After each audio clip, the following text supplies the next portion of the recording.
ladies and gentlemen, boys and girls, fans of ungraveled science all over the world. My name's Robert Huddleston, and I'm going to tell you about estrogen poisoning. Have you ever heard Alex Jones say the frogs are gay? The frogs are gay! Well, I don't know when he began shouting that. It became a meme, and I believe it was a gatekeeping mechanism to make ridiculous the idea of the frogs in our waterways that feed our municipal water systems being chemically corrupted with estrogen. What are you talking about? See, around 100 years ago, every girl you've ever met started taking birth control. Girls in your grandma's day, girls in your mom's day, girls in your day, girls in the next day. They're all on birth control at some point in their life, if not the majority of their life. Birth control is a synthetic pregnancy hormone. It mimics the female ecosystem chemically and tricks the body into, well, I don't need to be pregnant because according to the way the hormones are blowing, I'm already pregnant. Your municipal water systems were never designed to filter out, probably any amount of pregnancy hormone, but certainly not the amount of pregnancy hormone that we've been bombarded with. Now I hear people say they boast about their immunity by saying, I grew up drinking out of a garden hose. Well, we all know that distinct garden hose taste, cold water on a hot day. What you're tasting are called phthalates, phytoesters. They are chemical leaching agents, plastics, that get into the water because it's been heated up, and when things cook, they expand. So when that water runs through, it brings that taste. That taste didn't make you immune to anything. That taste gave you cancer. That taste mimics estrogen in your body. Now, whether that was intentional or that's just the way plastic is in nature, when we turn crude oil into plastic, it has a molecule that looks just like estrogen, and it binds to your receptors. Now, this is in plastic milk jugs. This is not to count the hormones in the milk. But you can see this everywhere. Young men develop breasts. Young women develop breasts when they're children now. Well, you literally have generations now raised in chemical soup. All children are born with some level of defect, and women go into menopause now in their 40s, in the regular. Constantly having to have reproductive surgeries due to some physical malfunction. And all the boys have become trans. Well, you've had a needle poked in your arm your whole life, you've taken a pill your whole life, and the frogs are actually transgender. The salamanders, the catfish, all the amphibious, aquatic fauna, what should we call this, fauna?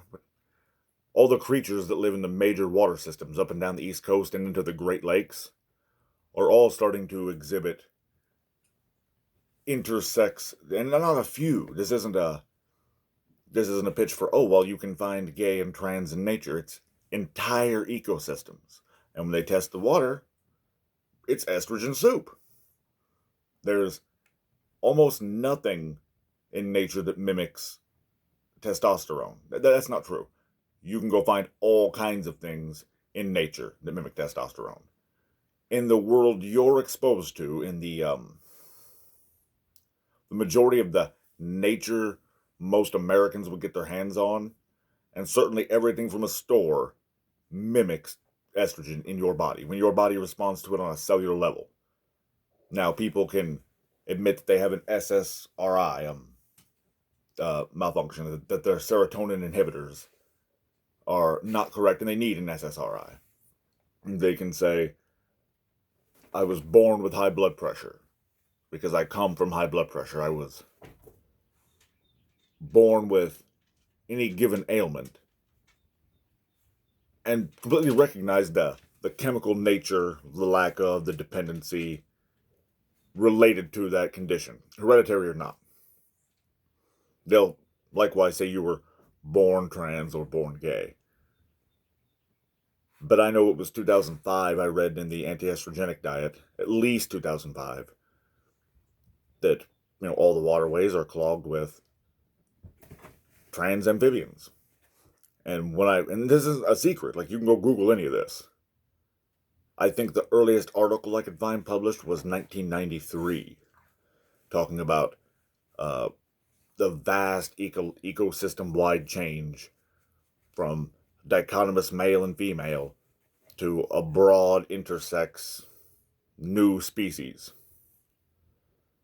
And none of this is by accident. Fluoride was put in your water on purpose.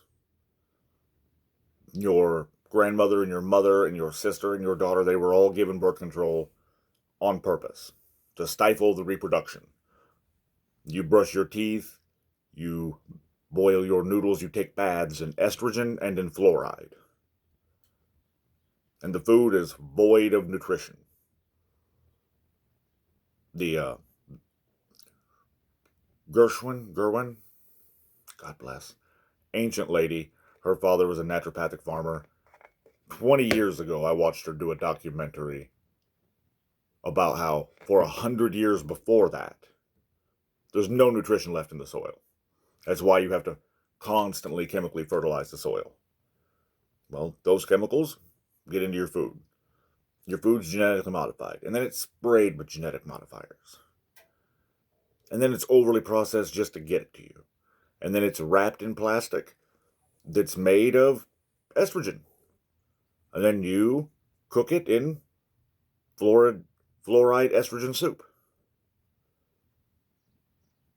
Like I say, the frog is the literal canary in the mine, except it's now a frog in the river. If the water systems around you start exhibiting ecological shifts toward transgenderism, your kids might turn out gay. Now, that's not to say that that's not your fault. You should be off in the hills farming organic food. I know that's preposterous given where most of us are right now. That's where I go back to the Amish. They had it right. They knew if you weren't in charge of your food supply, someone would corrupt it. What Jacob Ammann knew, there was a guy named Jacob, that's where we get the word Amish from. You didn't know. I'll tell you, it's the least that I can do. Jacob Ammann founded, and I used to say, hey, that's a cult. Hey, they culted right up to pre-Electric Avenue, and it seems to have worked out for them. They're not getting the jab in the arm.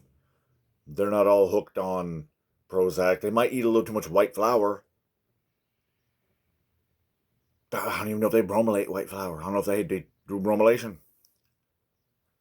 At some point, paleo man, hunter-gatherer, started rubbing elbows with agrarian man. Guy who can harvest a potato, grow some corn, knows how to take that wheat and turn it into some crude form of bread. That first guy didn't get yeasty diabetes and fall down dead and get conquered by the paleo hunter-gatherer. In fact, he ate that piece of bread and outran paleo hunter-gatherer for a few generations. There was a real balance. That balance is so far off that whatever we were at one point, chemically, we're not that anymore. The first bed and breakfast my wife and I owned, our very first weekend, was Veterans Day. And we had, I believe he was a sergeant major. High as a sergeant could go. And his career had been through, he was a man in his 50s, his career had been through Iraq and Afghanistan. And he says to me, I don't understand why so many young men can't deal with this war. And he wasn't being pejorative about comparing this war to wars previous. War's horrifying. But he's like, I grew up with men who been through World War One, World War Two, Korea, Vietnam. He said, sure, plenty of men did not handle it well, but way more did than didn't. And this generation, their tolerance for the horror of war is not what it was several generations ago. And being a lifelong military man, really smart guy, he goes, I've talked to everybody, I've read everything, I can't figure it out. Why is this generation committing suicide in staggering rates? And the World War One generation didn't do that. The World War Two generation, Korea, Vietnam, any other horrible conflict you want to slip in there. I explained to him estrogen poisoning, and he goes, you're right. They don't chemically have the testosterone to deal with horror. Chemically, they are more close to women than my father was. My father was the Korean War generation. And he took it no pejorative. He says, oh, no, I am not the man that my dad's generation was. I'm like, and you never even realized that that was occurring, and most likely neither did he, right? When the Grabble really began, I don't know, at least 100 years ago. Edward Bernays, Freud's nephew, went out of his way to put fluoride in your water, put estrogen in your food, promote the global homo agenda to get you to not produce. And here we are at the peak of civilization, 2021, and men are chemically the least manly they may have ever been. Now, there's pockets in America, certainly around the world, where people aren't grabbled, and I don't say they're going to be just fine. The grabble will come to you soon. But we, Western men, we have to take a hold of the reins of our chemical destiny. You had no idea that you needed to eat every herb, do every fresh breath exercise, scour the land for the cleanest, most organic, most unfussed with food you could get your hands on. Avoid medicine like the plague, unless it's an acute injury. If you break your leg, go to the hospital. You start not feeling well, you start reading on the internet how to fix yourself. Only in an acute tragedy do you need to call the police. You only go to a doctor if it's a 911 emergency, is how I look at it. If I'm like, I need to call 911, then it's a doctor situation. If I'm like, I don't feel so good today, and 5, 10, 20 days in a row don't feel good, I don't take that to a medical professional. I go say, what am I doing that I need to do better? Well, we need to do that in the broadest, most comprehensive manner to reclaim, I don't even want to say Western masculinity, certainly not global masculinity, realm-wide masculinity. You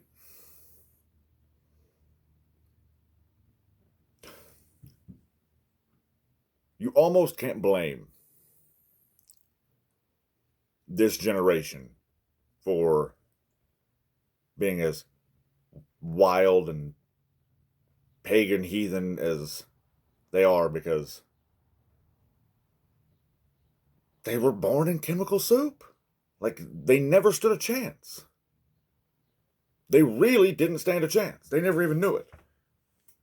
When you're standing up to your neck in chemical soup, looking up out of pregnancy swamp, if you boil in pregnancy soup, you become a pregnancy dumpling. You become an estrogen noodle. And look around. Boys, men in America, they're estrogen dumplings. They're floppy, wet noodles oozing pregnancy hormone. So it's time, Western man, to reclaim your destiny, your masculinity, and your fucking testosterone. Like this video, share it. Every man you know depends on it. God bless you.